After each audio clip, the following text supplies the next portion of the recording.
tinglovchilar, bugungi mahorat darsida milliy naqshli avrli gazlamalarni ishlab chiqarish texnologik jarayonlari va ularning o'ziga xosligi to'g'risida ma'ruzamiz sizlarga havola qilaman. Reja bo'yicha ma'ruza 3 qismga bo'lingan. Birinchisi milliy naqshli avrli gazlamalar va ularda qo'llaniladigan xomashyo turlari. Ikkinchisi milliy gazlamalarni ishlab chiqarish texnologik jarayonlarining o'ziga xosligi. Uchinchisi yangi tuzilishdagi murakkab urilishli milliy avrli gazlamalar.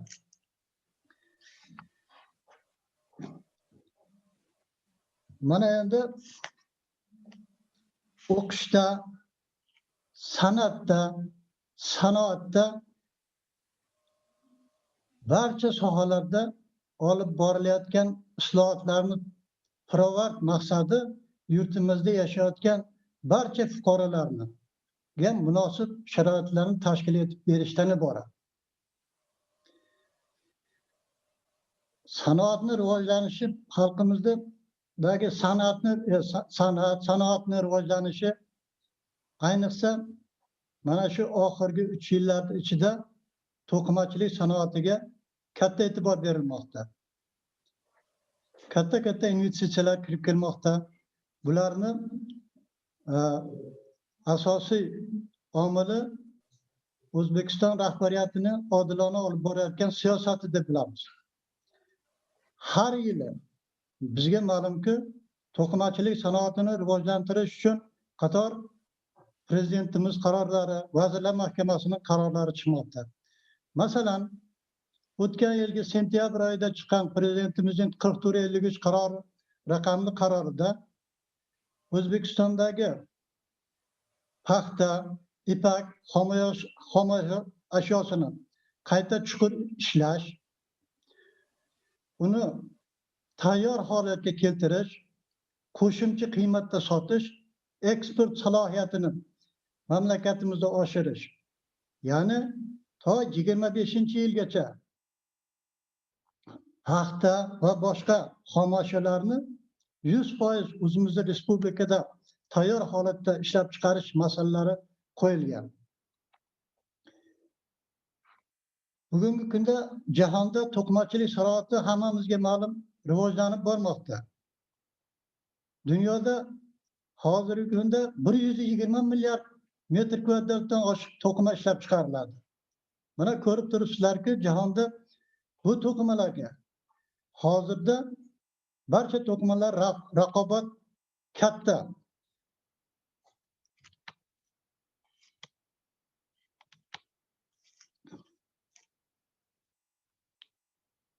To'qimachilik sanoatini rivojlanishida, ularning eksport salohiyatini oshirishda milliy avrli gazlamalarda ham o'ziga xos o'rni bor. Milliy avrli gazlamalar turkumiga ota-bobolarimiz ishlab chiqqan texnologiyasi asosida to'qimalar kiradi. Bularga xonatlas, beqasam, adras, banoras kabi to'qimalar kiradi. Bunda to'qimalarni O'rta Osiyoning Marg'ilon, Namangan, Xo'jand shaharlarida ilgaridan ishlab chiqarilgan. Avrli gazlamalar nega avrli gazlamalar bizni tarixiy avrli gazlamalar bizni tarixiy milliy gazlamalarga kirishidan sababi bittasi bu avrli gazlamalarda hamma naqsh ornamentlari, naqshlar O'zbekistonda Markaziy Osiyoda bo'lgan fauna floradan olingan. Masalan, quyida ornamentlar keltirilgan. Shu milliy gazlamalarda qo'llaniladigan ornamentlar. Masalan, mana bu yerda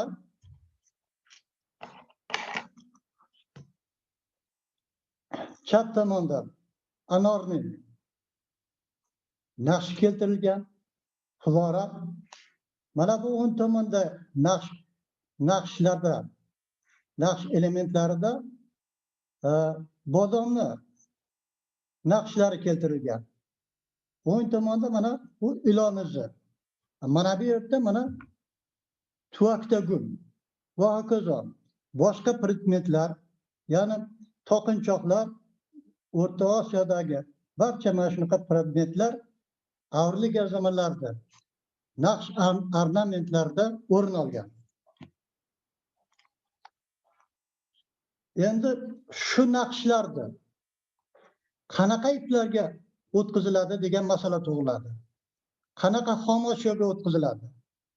Mana shu hozirgi kunda avrli gazlamalarda qo'llaniladigan xomashyo turlarini shartli ravishda 6 turga bo'lish mumkin. Birinchisi sof ipakdan ishlab chiqariladi. Ikkinchisi sof ipak va paxta aralashgan bo'ladi. Uchinchisi tanda yigirilgan ipak, ya'ni ipakni chiqindilaridan hosil bo'lgan tolalar yigirilgan ipak, arqog'i paxta.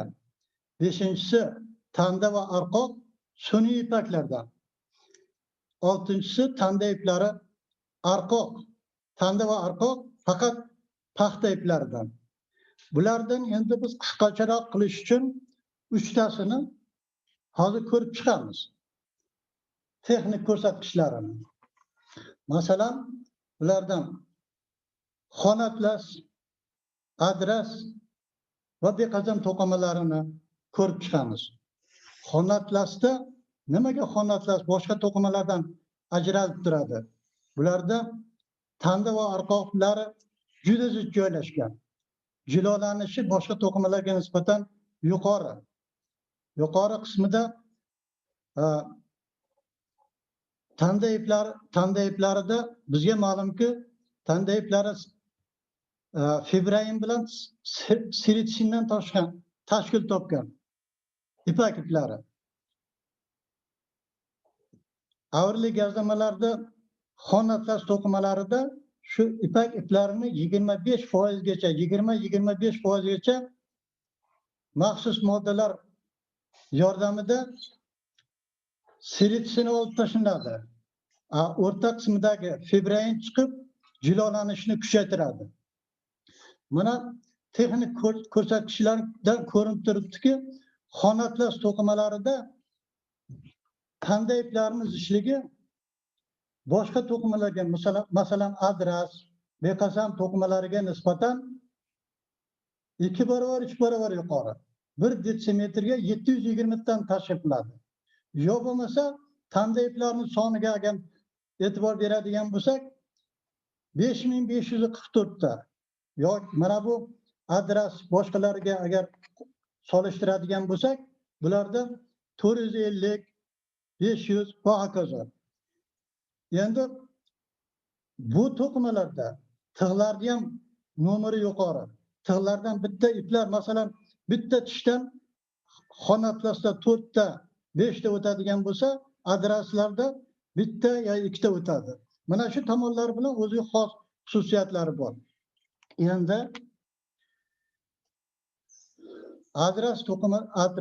atlas to'qimalarini qisqacha klassifikatsiyasiga to'xtab o'tamiz. Shu qaysi to'qimalarga qaysi iplar ishlatiladi. Mana birinchi yuqoridagi jadvalda ko'rinib turibdiki, ipak iplari asosan xonatlas, mana O'zbekistondagi o'z 02 artikullarda, Tojikistondagi bir tat artikullarda ishlatiladi. Endi adras to'qimalarida, ayrim beqasam to'qimalarida pishitilgan ipak iplari, yigirilgan ipak iplari bilan arqoq bilan paxta ham ketadi. Lekin beqasam to'qimalar, ayrim beqasam to'qimalari bor, oddiy beqasam to'qimalari. Yana zira beqasam to'qimalari bor. Bular bir-biridan ishlatiladigan xomashyo bilan farq qiladi. hozirgi kunda adras to'qimalari ham toza paxtadan ishlab chiqarilyapti. Endi mana bu pastdagi jadvalga e'tibor beradigan bo'lsak, bunda tanda va arqoq iplari bo'yicha klasslarga bo'lingan. Mana misol xon atlasni ko'rib chiqadigan bo'lsak, tanda bilan arqoq toza paxtadan, lekin arqoqni iplari tandanikiga nisbatan biroz yuqoriroq bo'ladi. Bularda asosan 2-23 ko'paytirilgan 2, ya'ni 5,5-6 tekisdagi iplar ishlatiladi. Endi mana oddiy atlas, avrli atlaslarda ipak, yigirilgan ipak ishlatiladi va arqoq iplari sifatida paxta iplari ishlatiladi. Zira beqazamlarda sun'iy ipak ishlatiladi.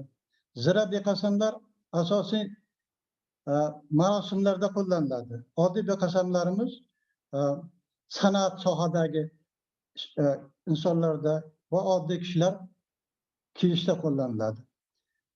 Endi mana hozirgi kunda mana shu 30 yil, 40 yildan beri tanda va arqoqlari adras to'qimalarida toza paxtadan ham ishlatilyapti.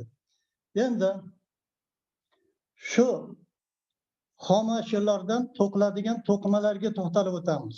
Bulardan ayrimlariga to'xtalib o'tamiz. Shuni aytishim kerakki, xon atlas to'qimasini ishlab chiqarish texnologik jarayonlari boshqa an'anaviy to'qimalarga nisbatan tubdan farq qiladi. An'anaviy to'qimalarda 4 ta 5 ta texnologik jarayonlar bo'ladigan bo'lsa, xon atlas to'qimalarida 25 ta jarayondan o'tadi. Har bir jarayonning ichida 5 tadan jarayonlar bor. Murakkab texnologik jarayonlar o'tadi. Bundan endi men sizlarga qisqacha qilib aytib o'tib ketaman. Xon atlas to'qimasini to'qish uchun tanda iplari kalavalarda olib kelinib, kalavadagi iplardan ma'lum siritsin qismlari ajratib tashlanadi. Boya men aytib o'tganimdek, fibrayn ochilishi uchun. Ularni qayta o'rab, libitlab tandalash mashinasiga olib kelinadi. Bu hozir men aytayotgan mashinalar ham faqat O'rta Osiyoda, O'zbekistonda ishlab chiqariladi. Libitlab tandalash mashinasida iplar tandalanib, libitlar yig'ilib, rostlanib, avrban jarayoniga o'tkaziladi. Avrban jarayonida libitlar rostlanib, unga rassom kontur naqshni, bo'lajak naqshni, boyagi bu aytib o'tganimdek naqsh ornamentlarini tushirib, bo'lajak naqshni libitning ustiga tushiradi. So'ngra o'sha programma orqali, dastur orqali avrbat mashinasida libitlar bog'lanadi. Agar bitta atlasda 7 ta naqsh bo'ladigan bo'lsa, 6 marta bog'lanadi. Bog'lanib, fizik mexanik xususiyatlari o'zgarib turadi. Bu ipak iplari mana shunga hammasiga chidash bera oladi.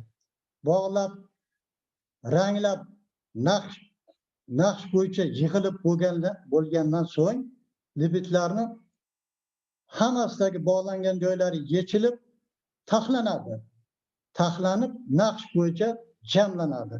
So'ngra rostlash mashinasida naqshlar bilan rostlanadi.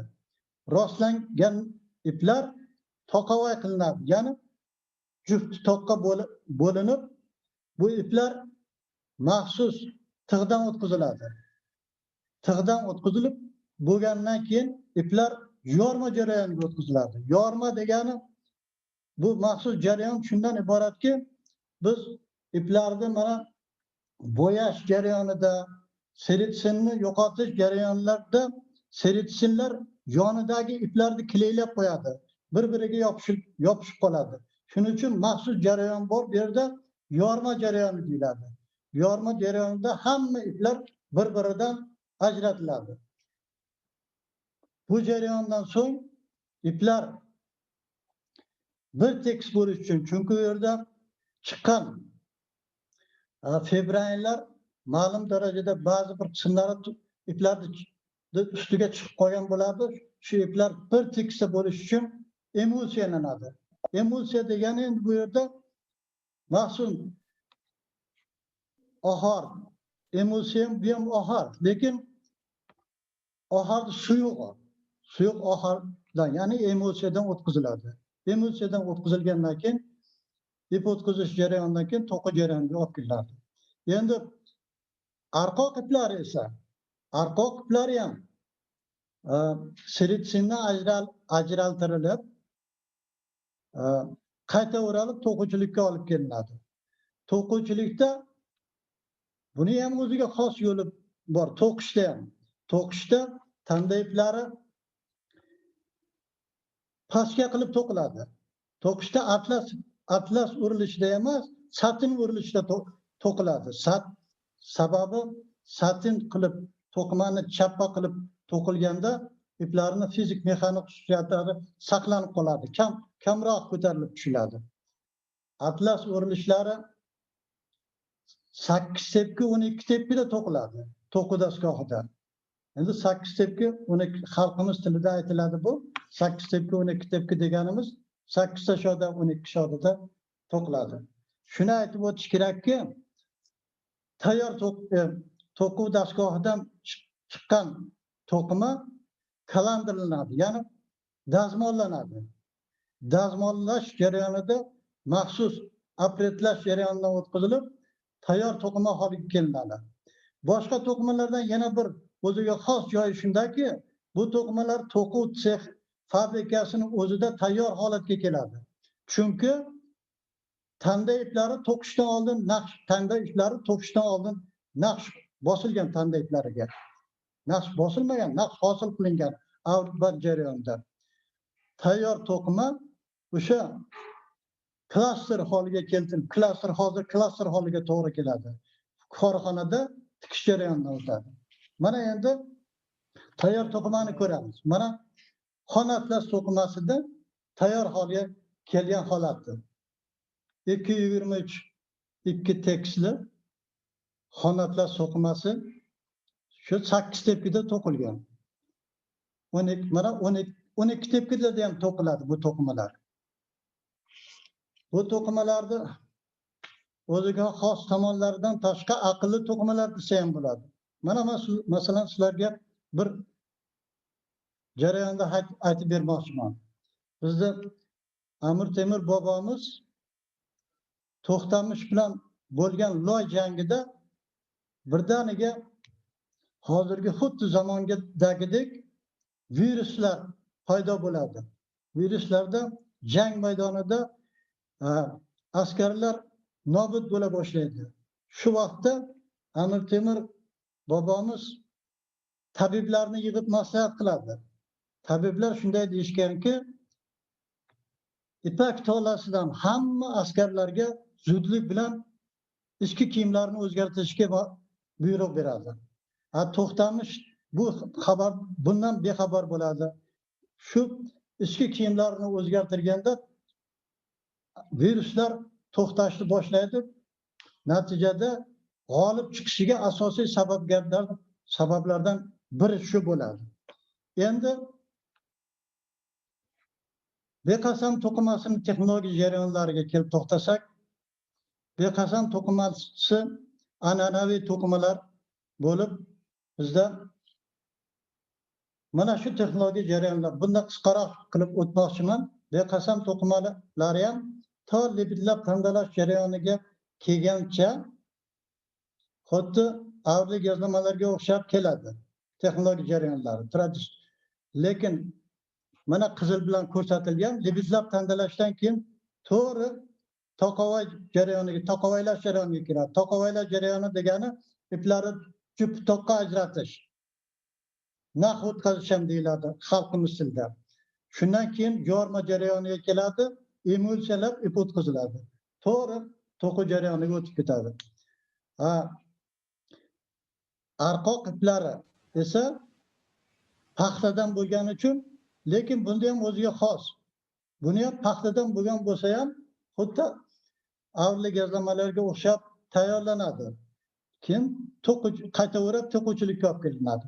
To'quvchilikdan saralab kalandiriladi.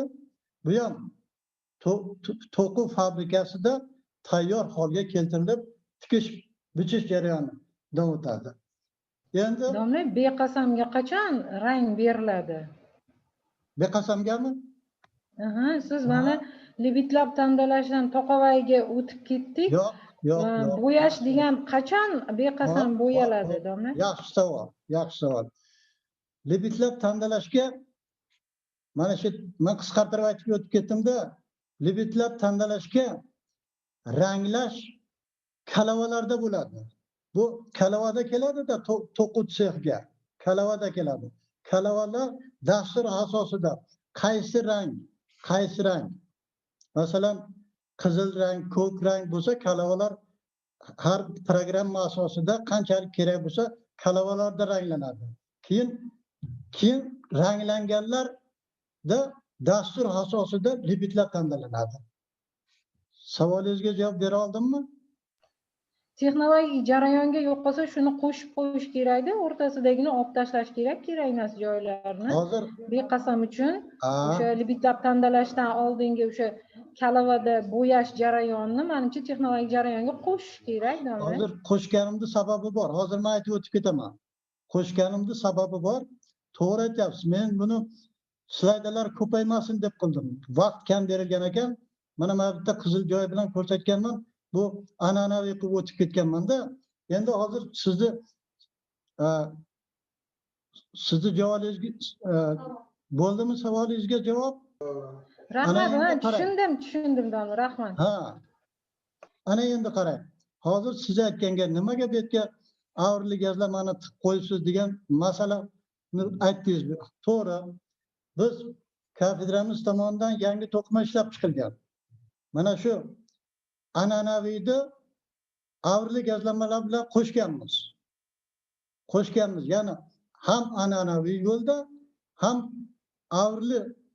avriband usulida tayinlab turib, qo'shib turib,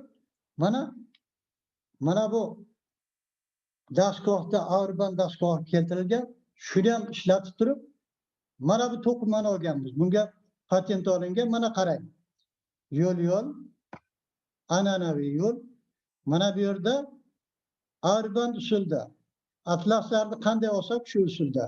Ikkalasi bir-biri bilan kompozitsiya qilib, endi buni ham dastur asosida ranglarda bir-biriga kelishuvi asosida hosil qilinadi.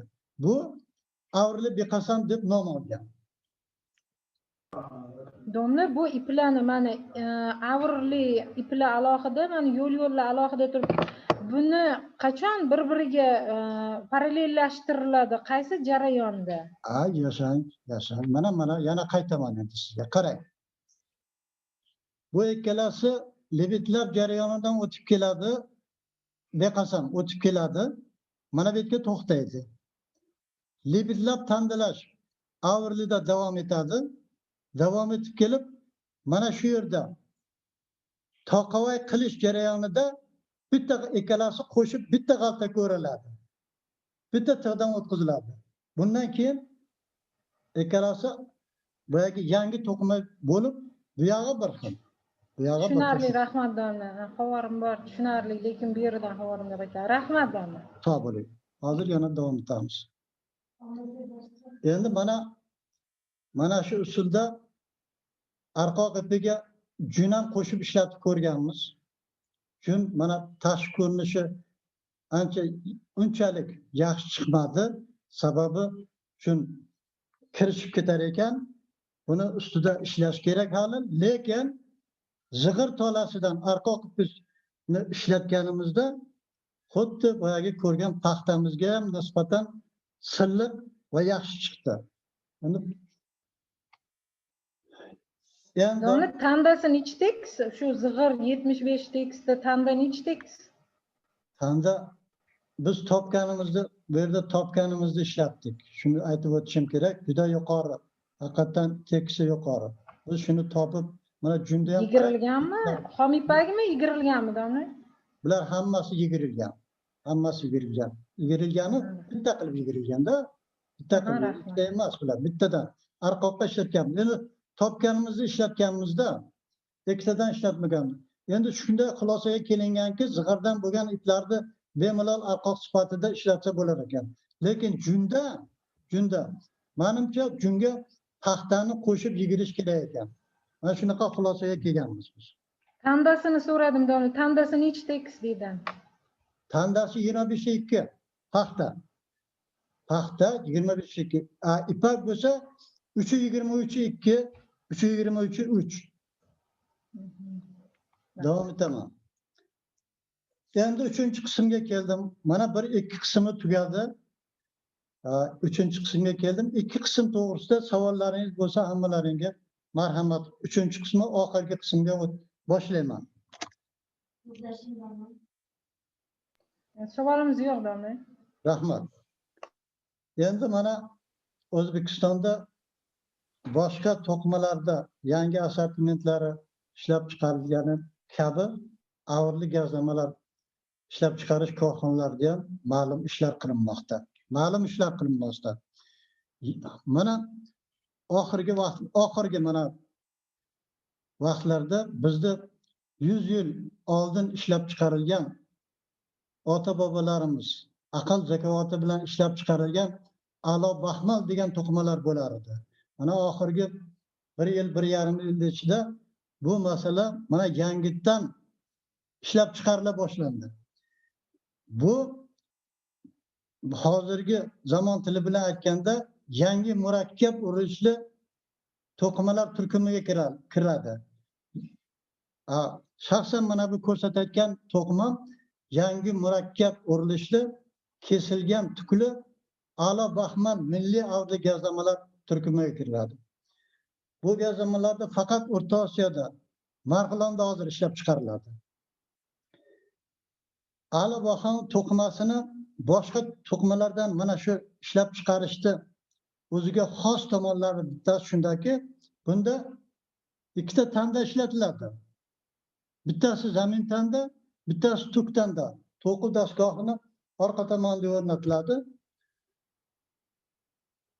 Xomuza hosil qilish jarayonida zamin tandaga arqoqni tashlab bo'lingandan keyin tuk tanda iplari ikki qismga bo'linganda tuk tanda iplari orasiga maxsus chiviq tashlanadi. Chiviq tashlab, chiviq ham to'qima bilan birga to'qib ketiladi. Ma'lum uzunlikda to'qilgandan so'ng dastgoh to'xtatilib, mana to'quvchining qo'lida maxsus pichoq yordamida har bir tukni kesib chiqadi. 1 santimetr kvadratda 60 ta 70 ta tuk bo'ladi. Mana shuni hammasini qirqib chiqadi. Endi bu to'qimalar hozir Turkiyaga eksport qilinyapti. Domla savol berib o'tsam bo'ladimi? Marhamat. Kechirasiz. Avvalo rahmat, yaxshi ma'lumotlarni beryapsiz. Shu yerda endi baxmal to'qimalarni to'qishda tukni o'lchamini, parametrini qanday o'rnatadi? Baxmal to'qimani to'qiganda. Bo'ldi, yaxshi savol, rahmat. O'rnatish kerak. Mana shu qarang. Chiviqlar tashlanadi dedim-ku, tukli gazlamaga. Chiviqlarni o'lchami har xil. 3 mm, 2 mm, 1 mm chiviqlarni diametri har xil. Shu chiviqlarni diametri tukli balandligini bildiradi. Agar tukli balandligi, tukli o'lchamini ko'proq qilmoqchi bo'lsangiz agar chiviqni diametrini kattasidan tashlaysiz. Chiviqni diametri tukni balandligini bildiradi. Demak, bir xil matoda har xil tukli razmerli tukli mato olish mumkin, bir xil nimada? To'qima eni bo'yicha. Faqat parametrni o'zgartirmoqchi bo'lsangiz, chiviqlarni boshqa diametrini tashlaysiz. Rahmat, tushunarli. Ha, Domla buni qo'lda kesib chiqadimi? Mana qo'lda mana bunaqa Ha, turibdi-ku. ha, Shuni buni har qo'lda- bittasini qo'lda shuning uchun- kesib chiqadimi shuning uchun chiviqli ustini? bu to'qimalar $20, $30 turadi 1 metr. Mana shunlardan ham olib kelish kerak. Bu Domla xalqimizda stanokda bir chiviqli ustidan kesadigan bir nima o'rnatib bilinmaganmi? Zamonaviy texnologiya emas shekilli bu. endi bir narsani aytib qo'ymoqchiman buni. Bu avrli gazlamalarda o'ziga xos tomonlari borda, buni stanokka ishlatganlari ham bor, lekin avrli gazlamalarda 10 ta tanda ipini tayinlasangiz, 10 ta naqsh solsangiz, har bittasi baribir bir xil naqsh o'tkazgan bo'lsangiz, hammasi har xil chiqadi. Chiqmaydi, ha, to'g'ri, Odamlar to'g'ri. bir-biriga o'xshamaganga o'xshab, bu to'qimalar bir-biriga o'xshamaydi. Shuning uchun ham buni narxi qimmat. Shuning uchun ham buni qo'lda ishlab chiqarishadi.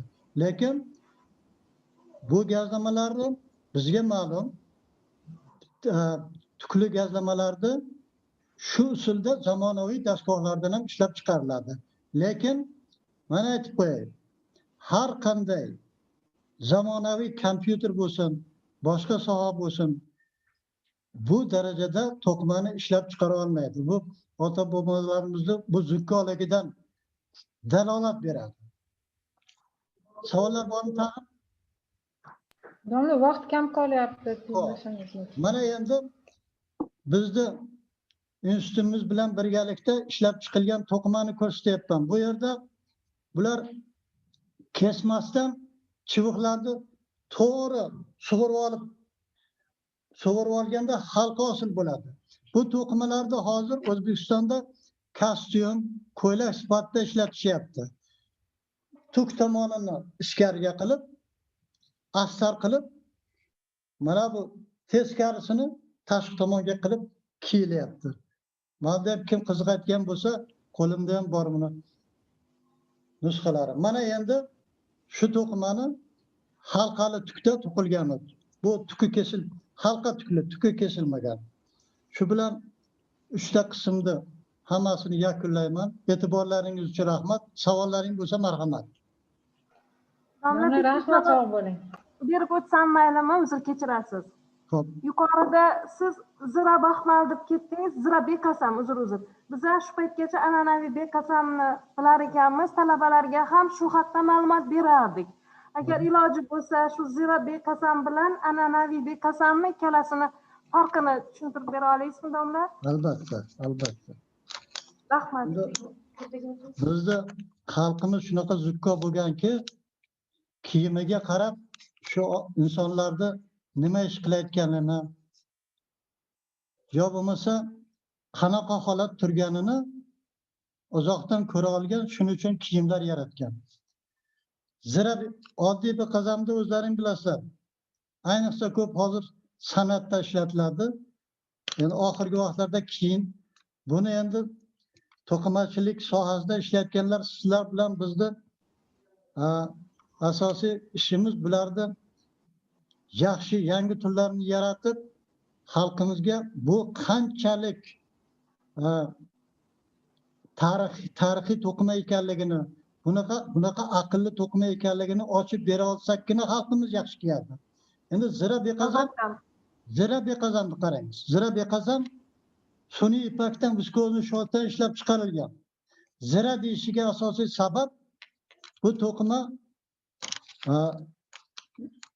ko'k, zangor, bu endi nimalarda, to'y ma'rakalarda ishlatilmagan. Bu marosimlarda ishlatilgan. Marosimlarda. Shu marosim bo'lsa, belbog' qilishgan, Zira Bekazam qilishgan, darrov tarqatib turib, marosimlarda turish uchun qilishgan.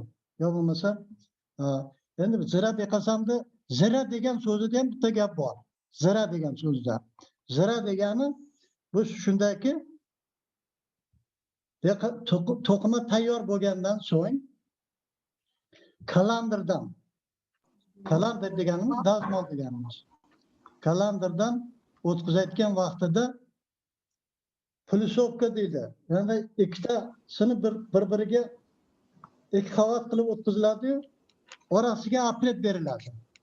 Maxsus suyuqlik yordamida.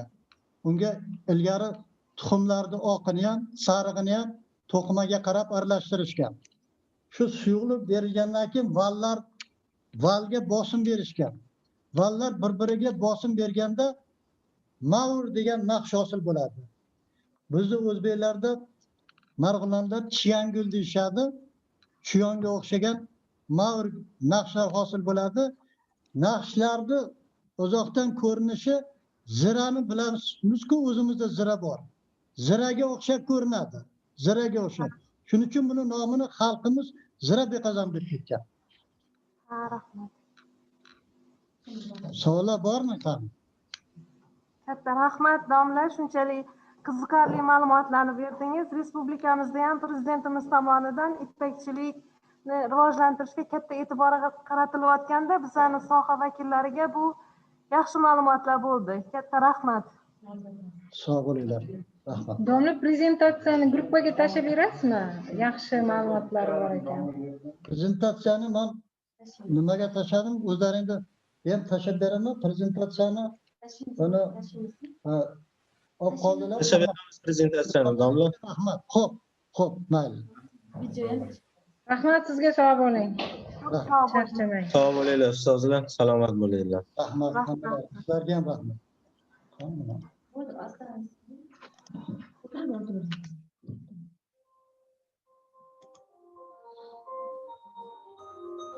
Qani?